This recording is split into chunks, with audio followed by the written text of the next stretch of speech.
Welcome back to the Black Table here on the Black Star Network. This is our weekly hour devoted to exploring ideas and subjects of special importance to people of African descent and to everyone working to build a better society. I'm your host, Greg Carr, and we think every week we're providing something that is unique and joining in the work of the Black Star Network to do that work. But today we have something that is singularly unique. We are joined by the founder and the chief executive officer of the Black Star Network in order to discuss his latest book, White Fear, How the Browning of America is Making White Folks Lose Their Mind. And that would be none other than Roland S. Martin. This is the brother who we all know well, award-winning host, managing editor of Roland Martin Unfiltered, the founder of the Black Star Network, the OTT network, a daily commentator in a range of media, including iHeartMedia, is heard all over the country and, in fact, all over the world. A commentator in white media, whether it be ABC, MSNBC, BBC. We met in the wake of his public service. He's always everywhere, all the time, and we could talk about a lot of things. I'm just going to mention one other thing because I know he's ran to talk about this book. He's a member of the Texas A&M University Journalist Ring of Honor, an inductee to the National Association of Black Journalists Hall of Fame. And in 2022, he was nominated and became a fellow of the Society of Professional Journalists. I should also mention that he is a professor, has been a scholar in residence at Fisk University, soon to be joined by Talladega University, has spoken at a number of HBCUs, including many commencements. And of course, he is a member of Alpha Phi Alpha, the oldest and the coldest. Welcome to your network and to Brother Roland Martin. How are you, brother? I'm all good. Glad to be here. Let's get it. We are happy, no question. And I know that was a long introduction, but I tell you what, man, this book, White Fear, in a very succinct way, you have captured so much of what is going on today, and you put it all in historical context. I believe, as you always said, it was Maya Angelou that said that you are a natural teacher. Yep. And this book is a teaching text, brother. So if you don't mind, maybe we can start with this, because you're constantly processing, and we'll talk a little bit later about how you deconstruct major issues for folk on a daily basis. What was your process in writing this book? Well, it was interesting because Jan Miller is literary agent. I met her at an Emmett Smith golf tournament. They actually sat me next to her, and we were just talking. And Jan has represented Joel Osteen, Bishop T.D. Jakes, Dr. Phil, Cicely Tyson. I mean, she's like represented some major people. And so we're just sitting at the table, we were talking, and she asked me, like 2 or 3 ideas, and she's like, "Oh my God, I love all of those." She says, I want to represent you. And I was like, I'd already published 5 books myself. So I didn't necessarily feel as if I needed a literary agent. I didn't care about the publishing world. I didn't care about their validation. I didn't need them to say yes or no to, we're going to publish this, because I could do it my damn self. And I was like, all right, cool. And so for like 3 years, Jan kept going, "Roland, when are you going to get me something?" And I told her, I was so busy. I was just too many things that were going on. And I'm like, I need somebody who can just do this for me. And I can't. There's some people who can sit down and over 3 or 6 months just block out this time and just focus on this. But I have way too many other things that are going on. No question. And I was at the NAACP convention in 2018 in San Antonio. And I met a sister who's a publicist who said, there's a woman I know who's a ghostwriter. I was like, "Are you serious?" She's like, "Yeah." She said, "I'll connect y'all." I immediately hit her up, Leah Lakins, and I said, "Jan, all right, we ready." And it was just, and the thesis of the book I've been talking about. I've been writing it in columns. I've been talking about it on television. I've been talking about it on radio. But the book process was different. And so I called Leah. I said, "Leah, listen, I do not have time to literally sit down and write this. So what I'm going to do is I will do a complete brain dump." And so we probably had 10, 15 conversations where I would just talk. And so I actually, and I give, and what people don't understand is I speak all around the country, all around the world. I don't write speeches. I've only written 2 speeches in my life. I never read from them. I was like, well, that was a waste of my damn time. Can I ask you, just because that is a revelation, I'm sure, to many people who are watching right now. I think about the great jazz musicians and how they didn't compose every note. They will lay out the charts, and then every night they say, Sonny Rollins, you go see him 5 nights in a row, it's going to be 5 different concerts. Yes. When people hear you speak, it is well organized, it's laid out, you have the theses, the punctuation points, but you're saying where does that come from then if you're not writing it down, Ro? There's no, okay, when I say I don't write it down, there is no outline. Mm-hmm. Oh, you don't even have a chart in your mind. No. There are no notes. There's literally none of that. If this was rap, it's completely freestyle. There literally is no, there's none of that. And so I do. I expect that Leah Lakins did a substantial amount of work, but this book is in your voice and it is organized in the logic that you speak. So I don't know how much work she had to do. Right. That's how it was done. So literally, that's why it was funny when I had to do the Audible version. People said, "Oh my God, I love listening to the Audible version because I'm hearing you." And I was like, "Yeah," because I read it like I speak, which is how she put it together. And so for me, it was literally, here's the thought, and I would just unfold it. And then she would ask a question and I would unroll it. And then she would ask a question and I would just talk. And sometimes I would just talk for 10, 15, 20 minutes. And again, what people don't understand, I've done our 90-minute lectures and it's no notes. It's no reference points. It's none of that. You will rarely ever see me like pull my phone out. And if I read something and I'm quoting it, it's because I literally just saw it. Like when I spoke to the NAACP in Spokane, Washington, I was reading the book that you gave me on W.B. Du Bois, his speeches, and I began my speech with his quote in the Hampton Idea speech. Actually, before that, talking about speaking truth. So doing the book is the same way I speak. What I do is I literally walk into the room and I feel the room. I allow it is all spiritual. I discern. And so I walk into the room and I feel I can literally feel the room. I can literally feel what the tension, the drama is, and what this audience needs to hear. Mm-hmm. And so when I speak, there have been moments where I settled on what I was going to say. And let me say, when I settle on what I was going to say, I don't settle on 3 points. I literally come up, this is probably because of my newspaper background. I come up with the headline and then I speak. So the title of my speech drives what I do. And that's what happens.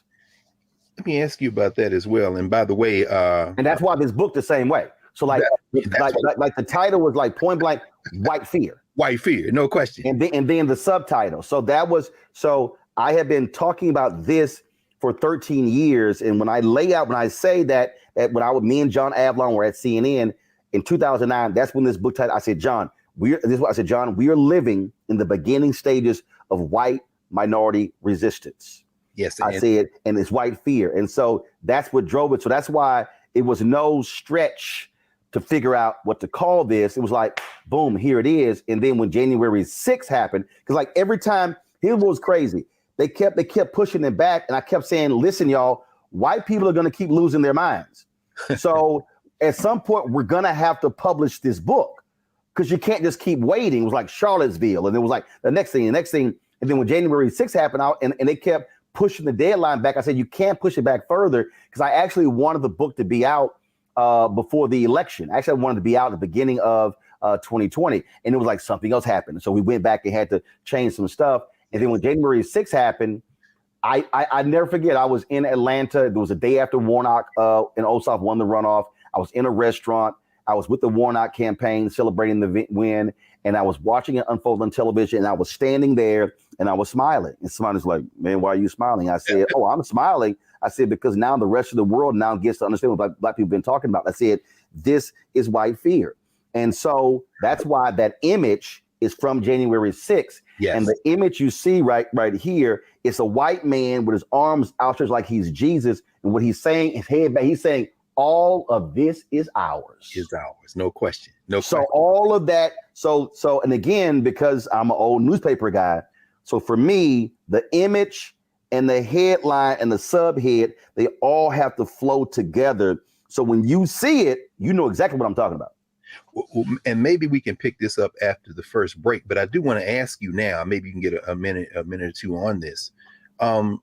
You pioneered the use of the word lie in broadcast media. I remember when you were at TV1, you saying they won't call him a lie, won't call him that. Now you pick up the New York Times, the Washington Post, the word lie around Donald Trump.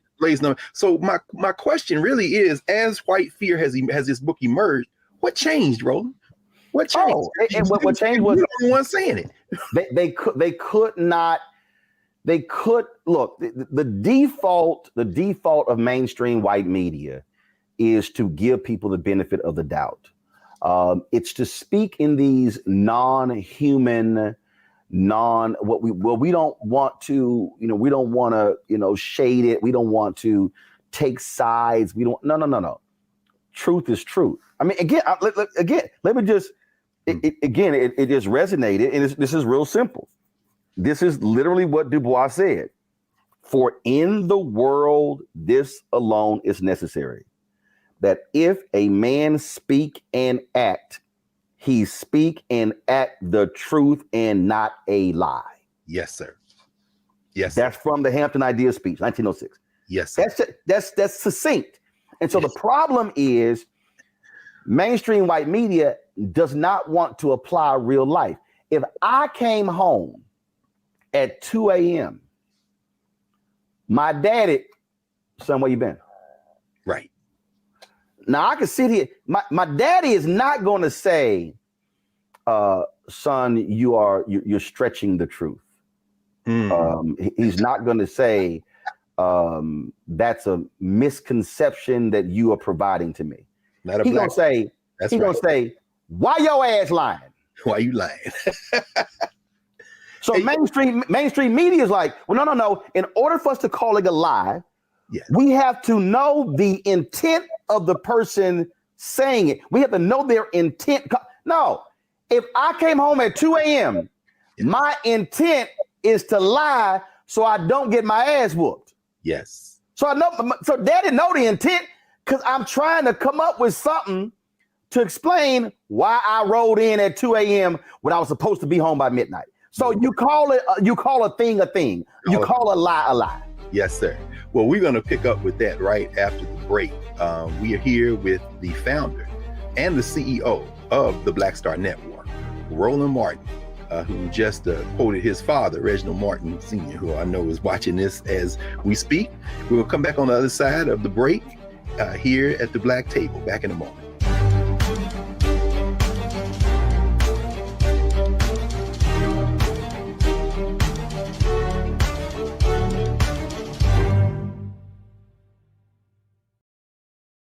Hello, I'm Isaac Hayes III, founder and CEO of Fanbase. Listen to what I'm about to tell you.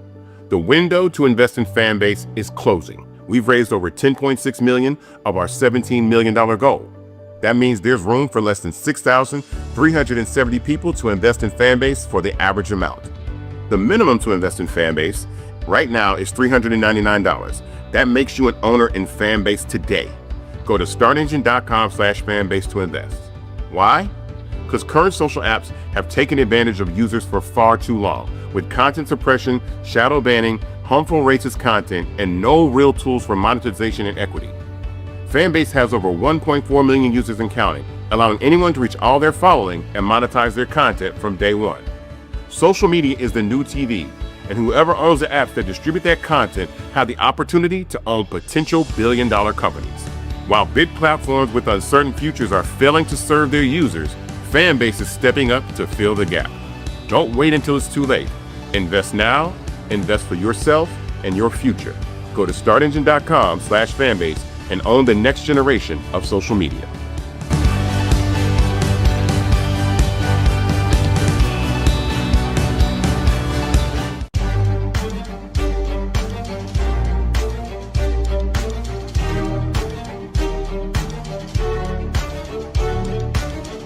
Welcome back to the Black Table here on the Black Star Network. We're joined by the founder and CEO of the Black Star Network, Roland Martin, author of White Fear. And when we left, Roland, you were quoting your father saying you don't call a lie a lie, and you were quoting our frat brother W.E.B. Du Bois. And you know, it occurred to me as you were talking, and I hadn't made this connection, that like Du Bois, in the education of Black people, speeches before historically Black colleges, White Fear is really driven by a voice that you have been honing and crafting now for decades. And in that Hampton Idea speech that he gave in 1906, he talks about the great fear. So here we are a century and almost 2 decades later, and you're talking about the great fear. What is White Fear, Ro? It's real simple. And that is, this has been theirs from the beginning, from the start. That scene, I love it. Every time I play it, I get in trouble because YouTube, they block it. But that great scene from The Good Shepherd, yes. It's real clear. I mean, they say it. This scene between Joe Pesci and Matt Damon, and Matt Damon is a wasp, and Joe Pesci is a mobster, and they're going to him for the purpose of trying to kill Castro. The movie was directed by Robert De Niro. Also stars Angelina Jolie. And Joe Pesci's characters, he said, let me ask you something. He said, we Italians got our family. The Irish got this. He said, the Catholics got this. He said, now we got the mean. He said, even the N-words, they've got their music. What do you people have? And without even looking up, Matt Damon says, we have the United States of America. The rest of you are just visiting. So White Fear is, this is ours. We ain't giving this up. So now all of a sudden, we are becoming the America, the melting pot. We are becoming that nation. See, and so the fear is, wait a minute, hold up. Y'all are now trying to redefine what it means to be an American? Yes, because to be an American has been white, Anglo-Saxon, Protestant. Yes. Now all of a sudden, they now have to now factor in, because now we are elected to office. We now are CEOs. We now are owners. We now have opinions. We now are not fully subjugated to their control. So we now are in advertising. We're now in media. We now are writing columns. We now are show hosts. So they no longer get to control the narrative.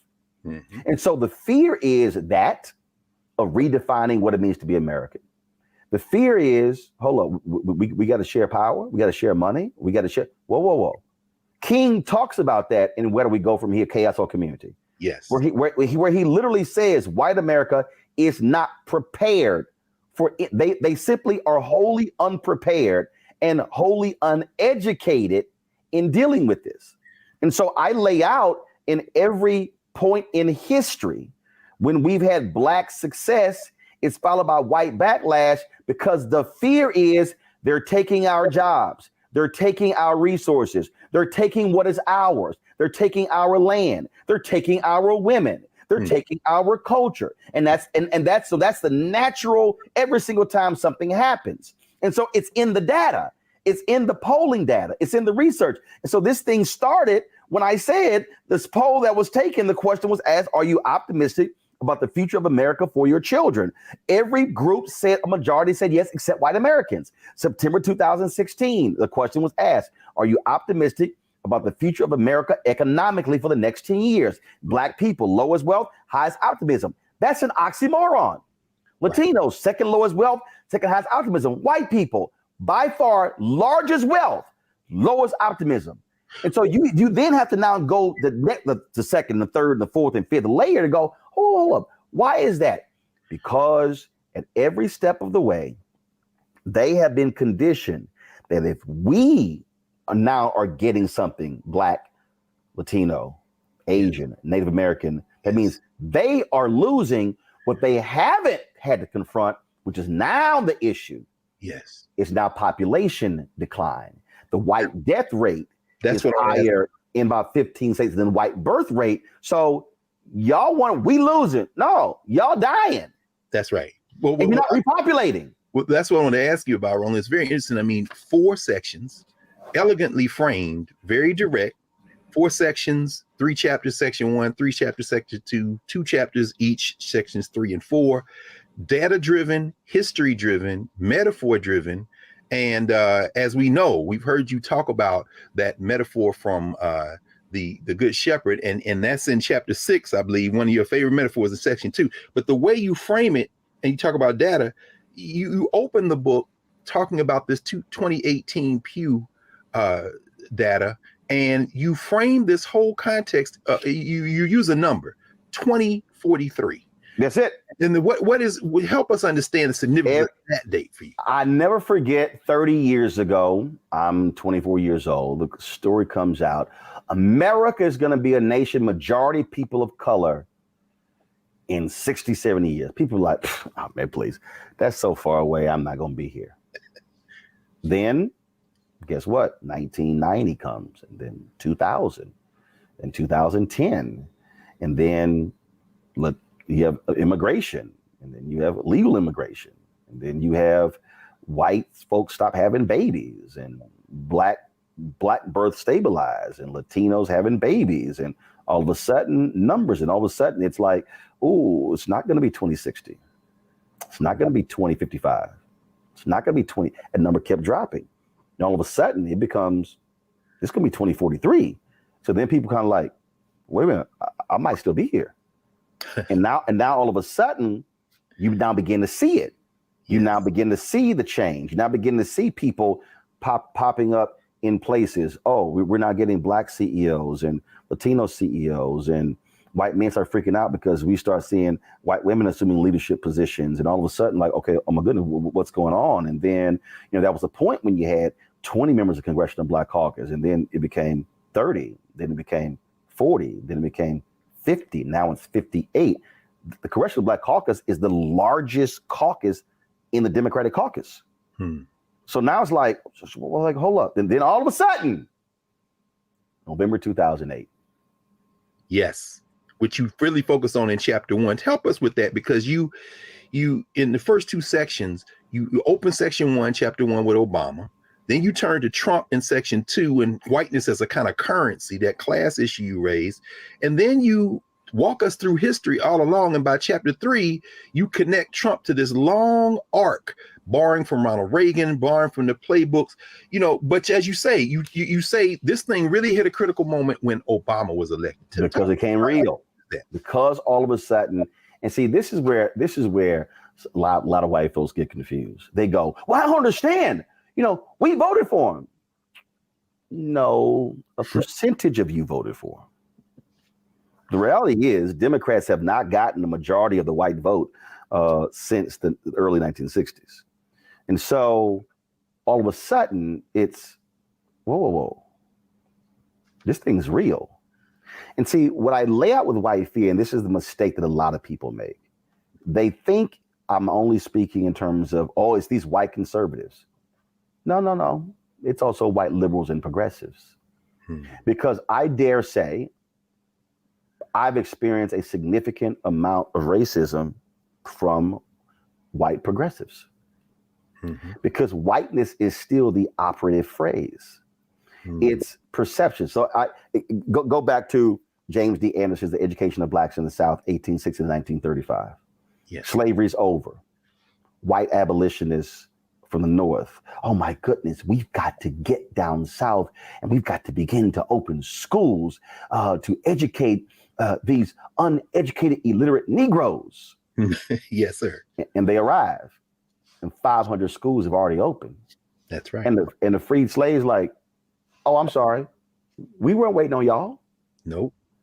That they were like, well, hold up. And the freed slaves then said, now y'all can assist us. That's right. But this ain't like you coming to save us. No. In fact, they said we'll take your money, but we would prefer that you just train us to teach because we don't want your teachers. There you go. That's very interesting. And so black folks never like we weren't sitting around waiting. That's right. So now all of a sudden, what then happens is Obama becomes president and now becomes real. And now all of a sudden, even white progressives have to now confront, wait a minute, y'all been running stuff too. That's why I'm highly critical in the Democratic Party. Who controls the money flow? Yes. Who controls the purse strings? Oh, you want our black votes, but then you don't want to spend the money. And one of my criticisms of President Obama is that he did nothing about that. And he allowed that system to actually even get worse because what he did was, because he was black, he did not need the political infrastructure, the sophisticated political infrastructure that's put in place by Reverend Jesse Jackson Sr., Ron Brown, late Dr. Ron Walters, Harold Ickes, and others. And so because he didn't need it, he decimated it, not realizing that he was hurting black candidates during his presidency and after him, because that system that was created, that led to him being able to run, he actually participated in its demise. Yes. And now we're trying to rebuild that. That's a whole separate book. But the thing is, so now when you start talking about white fear, it's, yes, we now have a seat at the table. And so now it then becomes, again, as King talks about, it didn't cost America much to allow us to go to parks, to swim in swimming pools, to stay in hotels. He said, the question is now, are you prepared to write that much larger check? And that's the history of whiteness in America, with black success followed by white backlash. It's always like, all right, we give y'all some stuff. We passing laws. That's about it, though. We ain't doing nothing else. And we're like that scene from Malcolm X. No, like the scene when the cop says, all right, you came and got what you wanted. Now it's time to go. Right. No, I'm not satisfied. That's right. And so that's where we are. And so now what they're having to confront is, wait a minute. Y'all want more? Yes. But why are you asking for more? Because we didn't get enough. Well, what? And it's like, but is that enough? So 5 or 6 years into Reconstruction, look, we passed the 13th, 14th, 15th. We really tired of all. We're really tired. Enough is enough. Oh, so 243 years of slavery that you fixed in 5 years. And then it's like enough is enough. And that is the recurring theme in history of a lot of white folks is we've done enough. What can y'all just drop it? Can y'all just move on? Do you have what are you protesting? Why do you keep look, we gave you that law. Well, no, that law only deals with this. And so now we are now confronted with, we're saying, no. I'm not satisfied. And now the backlash is, but you're now taking, you're taking from me. And what about my children? Your children now have to compete. Because before you could just make the phone call and your kids got the job. Now you got to compete against that well-educated sister and that well-educated brother and that well-educated Latina and a well-educated Asian. Now it's like, well, hold up, wait a minute, hold up now, because we had to ourselves, and before all we had to do was compete against these poor white folks. And now it's like, what are y'all doing? Yes, you now are going to have to compete. And then now we are state controllers, and now we are requiring diversity standards if you want to participate in private equity. And now we are city treasurers, and because now, why did I mention those two? That's money. Yes, sir. Because if you understand America, if you ain't having a money conversation, you're not having an American conversation. And white fear, the basis of white fear is about money. Because money in America is power. That's a good place to pause. When we come back from the break, we're going to explore another dimension that you talk about, that Roland Martin writes about in his book, White Fear. We're going to tie this to something you just mentioned, Roland, the question of memory, the question of the narrative of America, and really the question being asked, what do you want? And how what we want differs very greatly from what some of these white folk think we want. So we'll be back in a moment here at the Black Table.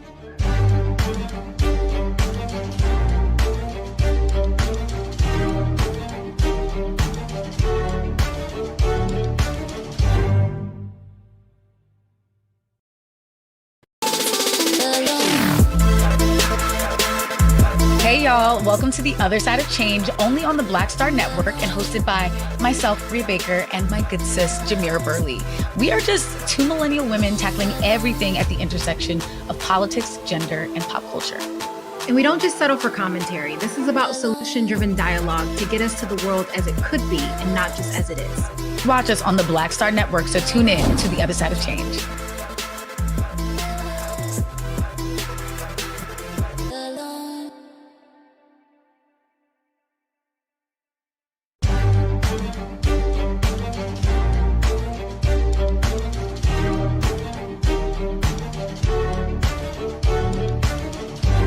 Welcome back to the Black Table here on the Black Star Network. Remember to support the Black Star Network. Download the app, subscribe to all of the social media platforms and all of the streaming platforms for this over-the-top network. And we are joined today by the founder of the Black Star Network and CEO, Roland Martin, and we're discussing his book, White Fear. Roland, when we left, you talked about how to understand America, and you talked about money being at the center of this. You know, very interesting. In section 2, you open with a conversation that Toni Morrison had with Charlie Rose, a question where she's trying to help him understand that the objectives of Black people don't clash with the objectives of a different kind of society. And when you talked about white folk having their privileges taken away, it reminds me in section 4, chapter 9, you recount a conversation with George W. Bush around this question of privilege. I'm wondering if you might help us understand not only what some of the white elites are afraid of losing, but also, and this specifically relates to chapter 5, when you talk about history, symbolism, critical race theory, is this also a war for how we even think about America? Because absolutely. Excluded. Please go right ahead. Absolutely. I'll take the second part first, and that is, again, it goes to the redefining of what does it mean to be an American. What does it actually mean to be an American? What does that phrase even mean? I'm an American. What does that mean? What is the basis of that? In his book, I Never Had It Made, Jackie Robinson talks about why he stopped doing the Pledge of Allegiance and saluting the flag and standing for the Star Spangled Banner, because he's like, I know what I endured. I know what you're thinking. And he said, if even one African-American doesn't have it made, then I never had it made. And so what Jackie is talking about is the Black collective. What Jackie is saying is, don't talk about how Jackie Robinson has prospered. But if but my brothers and sisters are still being downtrodden, impacted by redlining and racism, then I never had it made. White folks want us to believe that, well, Oprah is a billionaire. Michael Jordan is a billionaire. Look at Tiger Woods. Look at Beyonce. Look at Jay-Z. Look at Chris Rock. And so they go through this. But Chris Rock in his comedy special says, he said, I live in a neighborhood and the only two Black people in my neighborhood are me and Mary J. Blige, and we're the only two entertainers.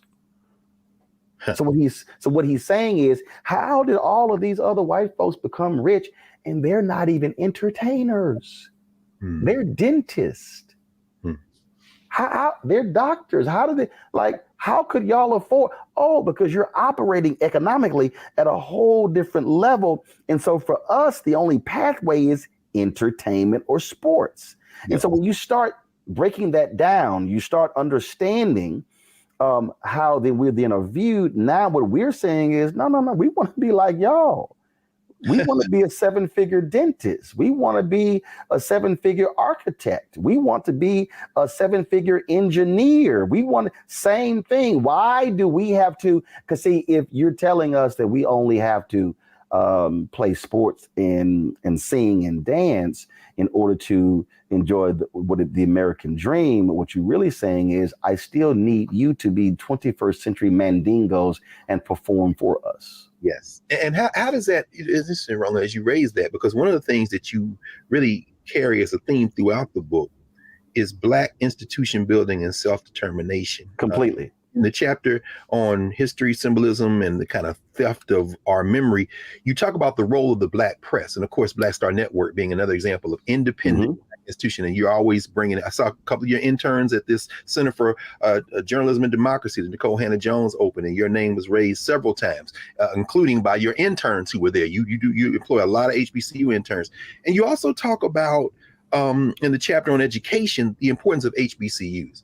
I mean, how important is the value of independent, Black-owned, Black-run institutions in this work? So I go back to I keep referencing this because I do believe among the 1,000+ books I have that Where Do We Go From Here, Chaos or Community, is in the top 3 of all books that I have. I cannot stress enough. I know I've sold more copies of this book than the King Children. I mention this in the speeches, in lectures, everywhere. Because there's a portion in that book where King says that there are 4 institutions that are prime position to liberate Black people. He uses the word liberate. He says the Negro Church, the Negro Press, Negro fraternities and sororities, and Negro professional and business organizations. He's talking about infrastructure. He's talking about you need to have institutions to liberate. You cannot have individuals cannot liberate us as a people. Patton, as an individual, could not do what he did against Hitler's Third Reich. He needed an army. And so our institutions are those things that survive when we transition to become ancestors. The institutions, that's what passes the baton.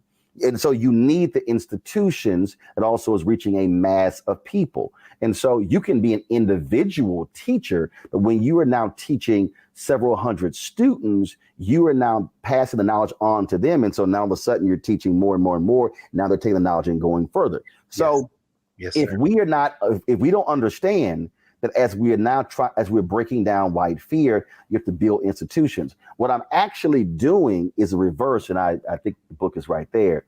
It's a reverse of Gerald Horne's book dealing with Claude Burnett. But the key thing is not Claude Burnett's Negro Associated Press.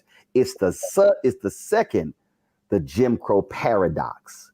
Because as Gerald Horne lays out, the Jim Crow paradox is when we were breaking down institutions, but as Horne we're putting a nail in our own coffin because we were fighting white supremacy, fighting Jim Crow. But while we were doing that, we were ending our institutions. I invoked Jackie Robinson a little bit earlier. And so when people talk about, Jackie Robinson made the major leagues, no, it was only called the major leagues because white folks had more money. And they had better stadiums and better lighting and better uniforms and better travel and could afford different food. But the actual major league stars were in the Negro leagues. And so the better talent was in the Negro leagues. They were simply shut out of. So I even don't even want to call it the major leagues. I want to call it white baseball. Yes, sir. And so what then happens? Because of our, and I understand it. Trust me, I understand it. But because we were like, no, we are good enough. We are good enough. And how dare you leave us out? We're good enough. It's like, oh my God, Jackie made the major leagues. Yes. And let me be real clear. I'm not dissing Jackie. Now, anybody who act a fool, just understand this is literally sitting right here. Yes, sir. Yes. Just so anybody act a fool. Yes, I'm not dissing Jackie Robinson. I'm not minimizing his impact.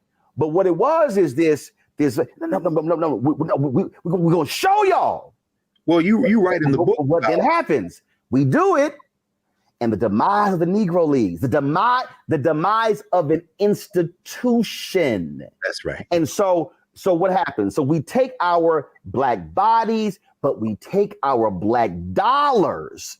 And every Black person in America becomes a Dodgers fan. And so we're filling the stadiums. And so we're overlooking the fact that when Branch Rickey was looking to sign Robinson, he wasn't just looking at Robinson, or he wasn't just looking at Josh Gibson. He wasn't just looking at Satchel Paige. He was looking at the crowds. So the black dollars followed. So for black people, while this has to be redefined or reprogrammed, yes, sir. We have to understand that when we want to flow over to white institutions, we have to realize that what we cannot do is destroy what's our own, because see, when they don't, oh no, we're not going to cover that. Well, then who's left to cover? Oh no, we're not going to focus on that. Well, so now we are now asking, please, can y'all please come cover us? Can you know what? Fine. You can't give us an hour. Can we just get 30 seconds on your air? Yet over here, look, Doc, I can tell you, when I went to the Apollo Theater, when the movie Get On Up came out. Yes, sir. This is the perfect example. And I'm not gonna name, I'll tell you offline who the person was. Yes, sir. But here we are at the Apollo Theater. And I appreciate Talitha Watkins, because what she did is she was a puppet. She made sure that my setup was just as prominent as Entertainment Tonight, Access Hollywood. Yes, sir. So with TV One. And so we're sitting there, and this was actually the second time I met Chadwick Boseman. This is where we actually exchanged phone numbers. And so I'm sitting there and I'm interviewing Dan Aykroyd, and I'm interviewing Glazer, and I'm interviewing the Rolling Stone, Mick Jagger. Mick Jagger, yeah. And I'm interviewing Chadwick, and I'm interviewing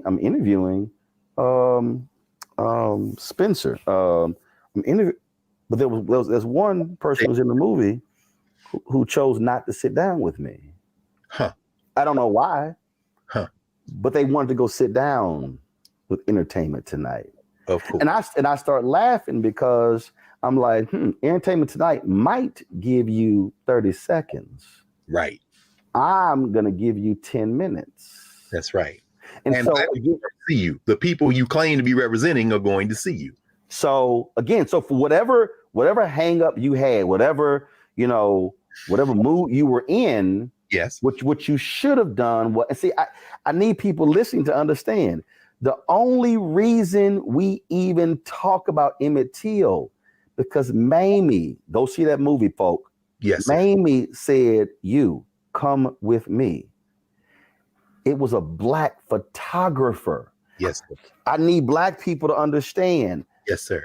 We see that image, that iconic image of Bernice King on the lap of Coretta Scott King at MLK's funeral. But people don't talk about how that happened. They don't understand. Oh my goodness. Monetta Sleep became the first African-American to win a Pulitzer Prize for photography. What they don't understand is that the white media employed Jim Crow practices at the funeral.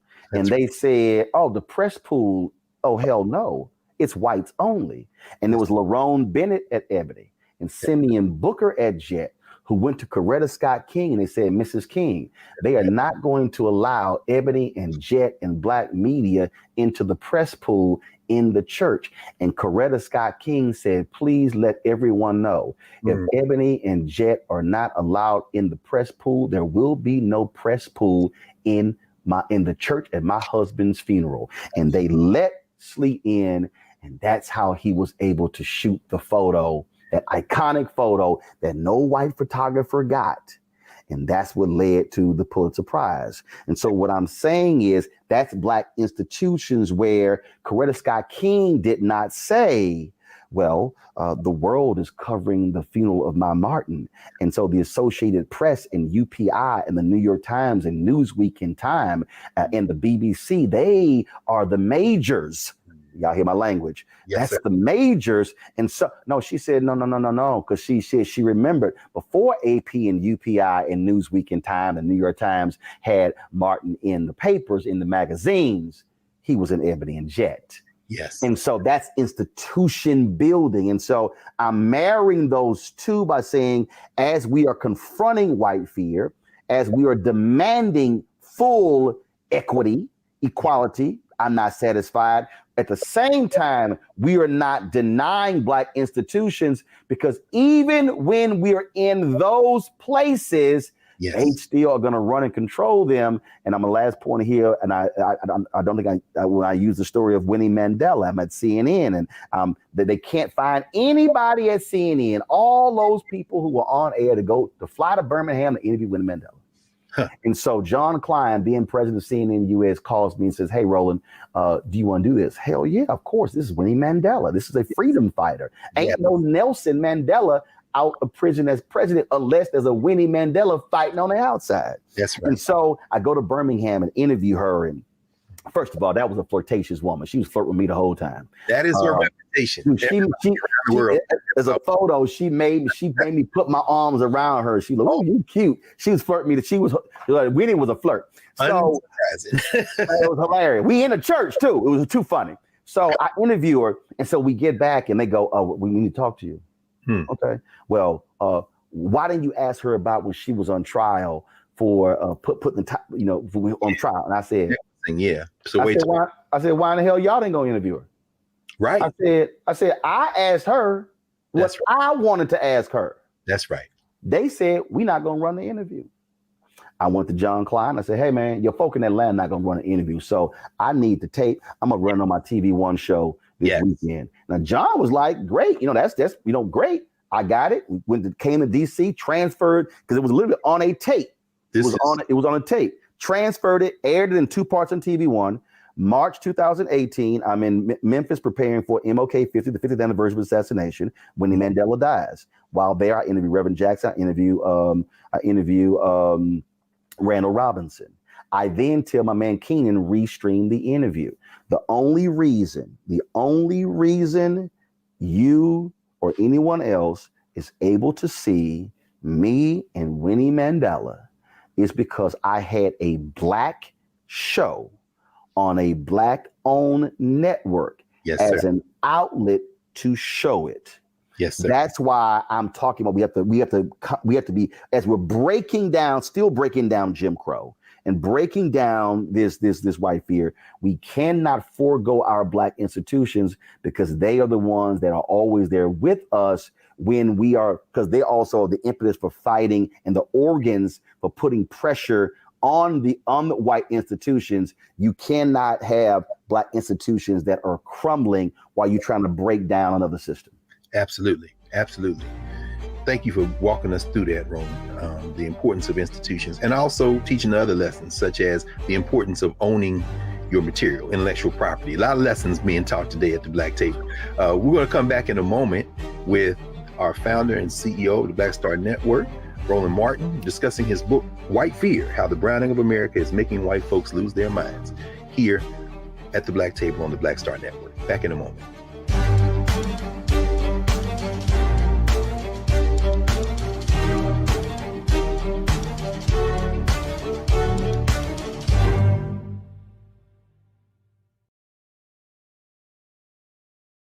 What's up, y'all? Look, Fanbase is more than a platform. It's a movement to empower creators, offering a unique opportunity for everyday people to invest in Black-owned tech, infrastructure, and help shape the future of social media. Investing in technology is essential for creating long-term wealth and influence in the digital age. The Black community must not only consume tech, we must own it. Discover how equity crowdfunding can serve as a powerful tool for funding Black businesses, allowing entrepreneurs to raise capital directly through their community through the Jobs Act.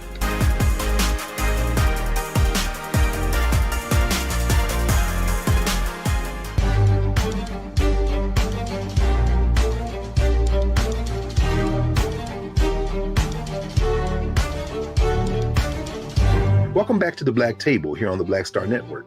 Don't forget to support the Black Star Network in every form. Download the app and stay tuned for shows which run 24 hours a day, 7 days a week, including this one, the Black Table. Roland, you propose a number of solutions in this book, and maybe we could spend the last 4 or 5 minutes talking about a couple of things if you want to mention them. I'll just throw a couple out and you can obviously take it however you want to take it.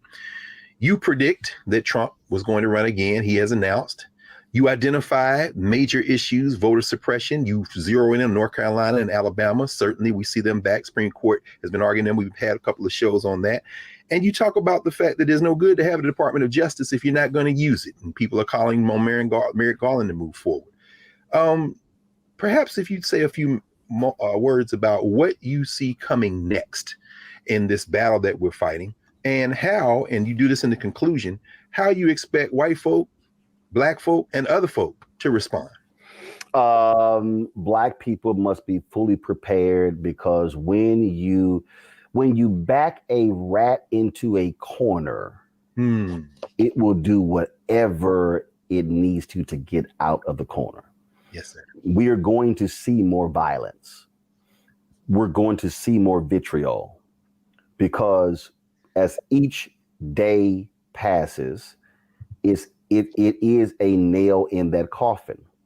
What we also must confront, and this is where I'm going to have our Latino / Hispanic brothers and sisters are going to have to aggressively confront the racism, the classism that comes from many of their countries where they have a negative view of black people. We're going to have to deal with white Hispanics identifying with whiteness in America, so therefore aligning with white nationalism. Now, that is going to be a very difficult subject for a lot of people, because it is going to force them to confront the realities of that white racism that emanates from the countries. And so not everyone that calls themselves brown is brown. That's going to be real. It's going to be real. And so what also is going to be happening is you're going to see, again, folks are going to fight back, which means that when you are in a war, you must be on war footing. You must be preparing for war, which is why I say we need to be fortifying our children educationally. What we cannot do is be in a war, and then all of a sudden we are approaching 2043 and the demographic numbers are changing, and our education levels are are abysmal. We've got to ensure that our kids are up to par. I want us to return to that day of educational fervor that existed post slavery, that existed during Jim Crow, when you had black families that had 20 kids and mama and daddy never got past the third grade, but all 20 kids graduated from college. Like what was that? But you had and black people, and they never made more than $10,000. They were broke, but they said, no. Y'all going to see, it was a fervor. Yes, I need that to happen. I need us to truly understand collective power. April 3rd, 1968, MLK talks about that in his speech at Mason Temple, where he says black people individually are poor, yet collectively represent one of the most powerful and the largest economies in the world. And so when I'm fighting for black-owned advertising dollars, that's a collective thing, because if we're able to drive use the power of the collective to, now let's just say we get 10% of the $322 billion spent in advertising, that's $32 billion, when right now we're getting 0.5%. You talk about on the federal level, we're getting that $560 billion is being spent on federal contracts, yet we're getting 1.67%, $9 billion of the $560 billion. Imagine if we go from $9 billion to $56 billion. This is where I battle with folks who stand and fight for reparations. And I make clear, I'm not I can make the intellectual argument. I can make the philosophical, the economic argument as well. But what I'm also looking at is who's fighting for the existing money versus the hypothetical money. Yes, sir. See, so I'm like, yo, fight. You do what you do. Yes. But somebody over here has to be applying pressure to the system and say, no, it's $560 billion right now the federal government is spending. Yes, sir. Where's our fair share? Where's our fair share in advertising? Where's our fair share in the states, in the county, in the city, in the school district? And what? See, again, it's understanding when you're in a war, you don't fight on one front. You got multiple fronts happening in a war, and everybody forgets. I'm gonna go back to Patton. Patton wasn't the only 3-star general who became a 4-star. No, that sir. was Bradley. That was Eisenhower. See, you had multiple generals leading different battles because they were trying to win a war. Yes, we want to act like there's only one front. No. Go do you. And I'm not going to go do you, but over here, this is the front that I'm fighting. So that's what I need people to understand what we're doing, where we're trying to go, and what is required. And I need white people. I need white people to be listening to Jane Elliott and Tim Wise and confronting their whiteness in church, in their families. They have work to do. It's not just on us. King said, I'm leading my people into a burning house. Well, guess what? We can't always be the firefighter because sometimes we're not at that house when it's burning. Yes, sir. We need white folks to step up, and that's why I also call to challenge people. You've got to do something. You've got to be an active participant in this thing because we're not going back. They can get every red hat they want to, holler, make America great again. You can look at every survey. They talk about the optimum period was the 1950s. Well, it wasn't optimum for us. It was for y'all. Yes. So we ain't going back to that. This is now the redefining of America. And now that we're going to have to confront what that means, it's war. Absolutely. And we have to be prepared for this educationally, philosophically, spiritually, morally, on every front. Absolutely. Well, I mean, thank you for joining us and for this book, which seems to capture an entire career, an ongoing work of insight. And so White Fear has given us a roadmap to what we have to confront and how to confront it. We want to thank you for spending some time with us here at the Black Table on your Black Star Network. So we appreciate that, brother. Thank you so much. Of course, Brad. Appreciate you, man. We'll be back in a moment to clear the table and prepare for our next session at the Black Table.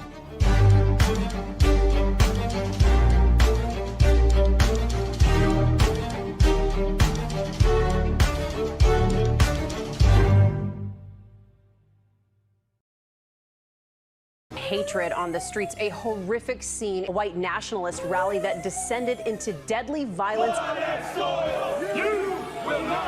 White people are losing their damn minds. As an angry pro-Trump mob storms the U.S. Capitol, we've seen We're about to see the rise of what I call white minority resistance. We have seen white folks in this country who simply cannot tolerate black folks voting. I think what we're seeing is the inevitable result of violent denial. This is part of American history. Every time that people of color have made progress, whether real or symbolic, there has been what Carol Anderson at Emory University calls white rage as a backlash. This is the rise of the Proud Boys and the Boogaloo Boys. America, there's going to be more of this. Here's all the Proud Boys, guys. This country is getting increasingly racist in its behaviors and its attitudes because of the fear of white people. The fear that they're taking our jobs, they're taking our resources, they're taking our women. This is white fear.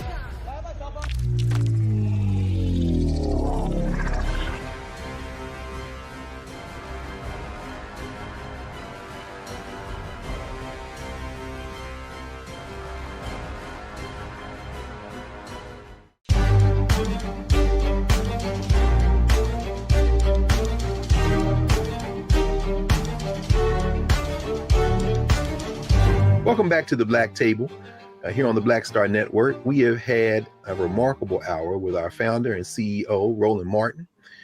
Certainly now you see why the Black Star Network is important if you didn't know before.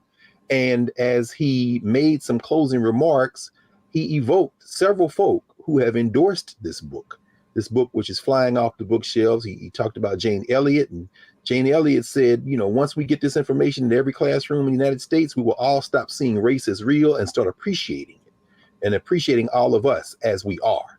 Tim Wise, who said America is spinning out of control, but Reverend Barber said understand white fear so you can release and resist it. And finally, Roland Martin writes in this book, he says, I want this book to be the rallying cry of change is now, and we are change. So with that in mind and that ringing in our ears, if you haven't downloaded the Black Star Network app, please do so. Share, tell folk globally, because this network is on the march and you understand the importance of Black-owned, Black-controlled media that is truth-telling. Thank you, Roland, for being with us here on the Black Star Network and the Black Table, and we'll be back next week.